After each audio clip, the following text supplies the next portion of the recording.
What's up, my homies? You're rolling with the best. We are campinggeartv.com. I'm Ben. I'm Josh. And we review the latest and greatest in outdoor gear.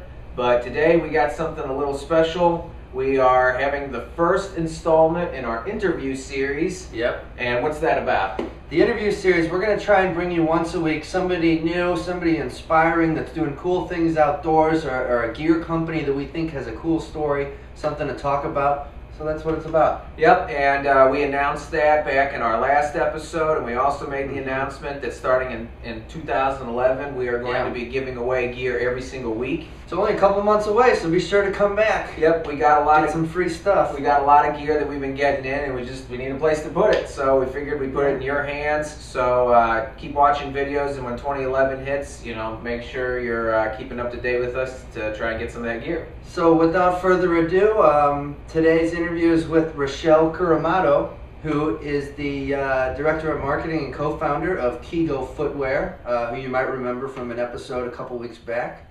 And let's get right to it. So here we are today with Rachelle Kuramoto, the co-founder of Kigo Footwear. And I want to thank Rachelle for being our guinea pig. This is the first interview we've done on the show.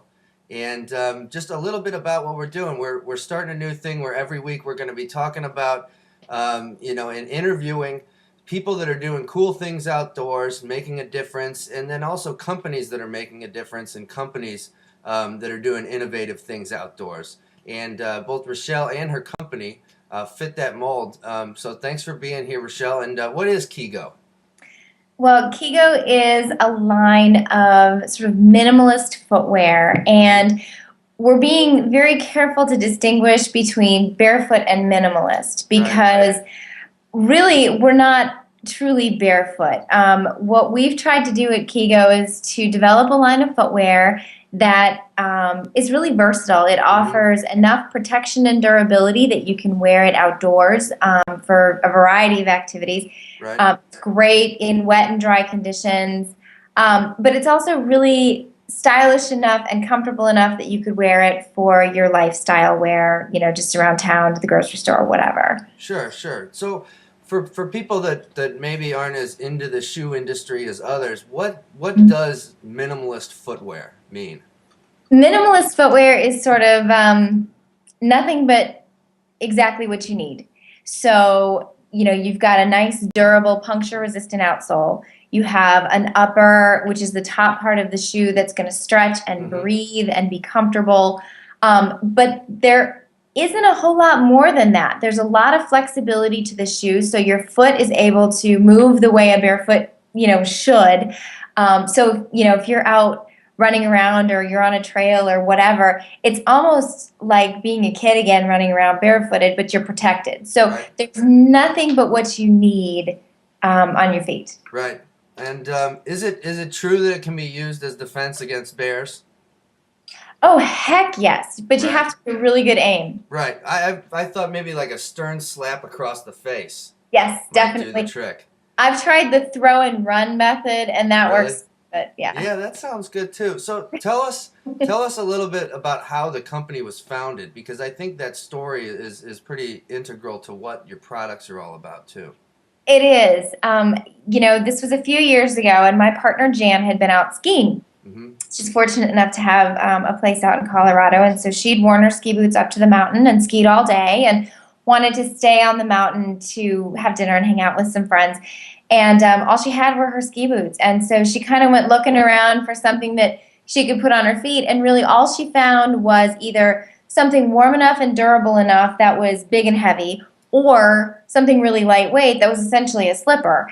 And so we started to discuss what a shoe might look like that was really lightweight, that was able to be folded up, put in your jacket pocket so you had it with you, but it was also durable enough and protective enough that it would work as an actual shoe. So that was sort of the seed. Yeah. So, and part of your mission statement is to provide a needed product, right? And so, what was it about your shoes and what you guys originally designed that wasn't being met in the marketplace? It might sound a little bit shallow to say that comfortable après ski was the need we were meeting. All right. But honestly, once we got started, we realized that there was actually a need that we hadn't even anticipated. Okay. And that really was a line of footwear that would be portable for people who were traveling or wanting to hang them on the back of their pack Yep. and go hike, and have something really sturdy for camp shoes. Or, we have people who run in them. We have people who run ultra marathons in them who just really want to feel like their body is moving the way it should, unencumbered by hard-soled shoes. So ultimately, we're meeting a variety of needs, but we're doing it through this very simplified, nothing but what is necessary method. Right. And, you guys were kind enough to send us a couple pairs to test out. And I can vouch for that. It's definitely after a day of hiking and wearing the sweaty shoes and the socks, it's nice to put something on that's a little less cumbersome. No doubt. So to talk about the products more specifically, one of the components or one of the materials they're made out of is a cycle pet. Is that how you pronounce it?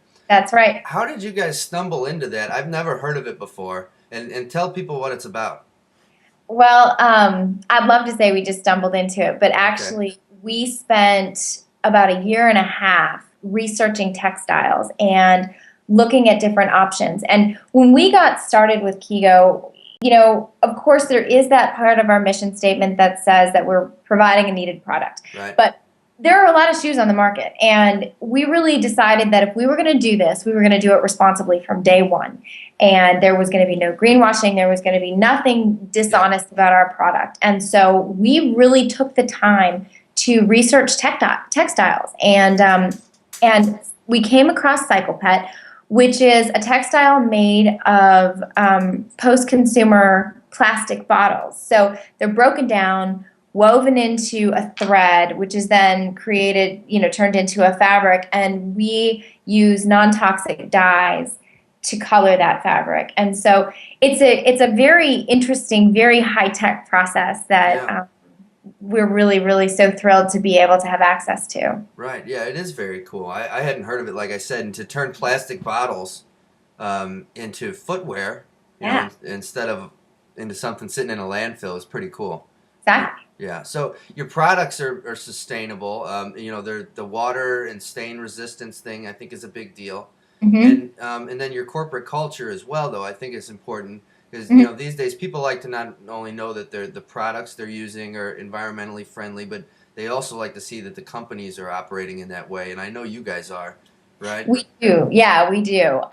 We actually all telecommute, so we're very cognizant of the fact that, like more than 90% of athletic footwear, we are produced in China. And so we're really trying to do everything we can to make up for the fact that ultimately our shoes are on a boat. And so we work from home. We telecommute. We use a lot of video conferencing. In order to keep our carbon footprint minimal, we recycle everything. All of our packaging is very minimal, and it's all recycled and recyclable. So from the beginning production of the product all the way through the product that someone receives, every step of that has been very conscientious. Yeah, that's cool. And I know you guys support a lot of charities that are kind of in keeping with that mission too. What are a couple of the cool ones that you're supporting these days? Probably my favorite is a project called S3, and that stands for Shirt, Shoes, and Service.